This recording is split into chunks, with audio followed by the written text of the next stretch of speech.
Michelle Williams and Jenny Slate are joining the Venom movie, which is getting a new draft from the 50 Shades of Grey screenwriter.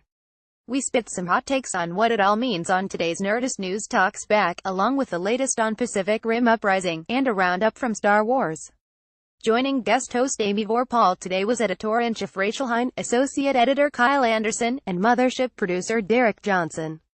They started with their expectations for Sony's solo Venom movie, including what they think Michelle Williams and the very funny Jenny Slate might bring to the table, as well as whether hiring 50 Shades of Grey screenwriter Kelly Marcel for a rewrite indicates a genre change, and if the whole thing can even be successful without Spider-Man.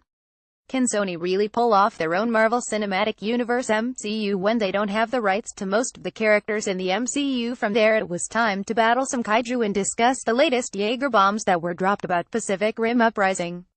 Are we looking forward to it? Does the return of Renko Kikuchi's Miko Mori to stop the apocalypse once more make us more excited to see it, or do we need to see more characters came back, too? And what do we make of John Boyega's backstory, familial connection to Idris Elba's Pentecost from the original? Does that plot point make sense with the promotional materials we've seen? Finally, it was time to hit the hyperdrive to round up all of the Star Wars news floating around the galaxy, like how it turns out Yoda wanted to train Leia and not Luke, that Han Solo's death needed to go through Disney CEO Bob Iger, and some powers Snoke might still have to teach Kylo Ren to complete his training.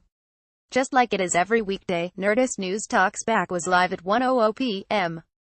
PST on our YouTube and Alpha channels. Tune in during the show so you can discuss the day's biggest pop culture news with us. Not having you there is like having Venom without Spider-Man. Yeah, it can work, but it's more fun to do it together. We still want to hear what you had to think about today's show, so talk back to us in the comments below. Images Marvel, Lucasfilm. Read more about Marvel movies.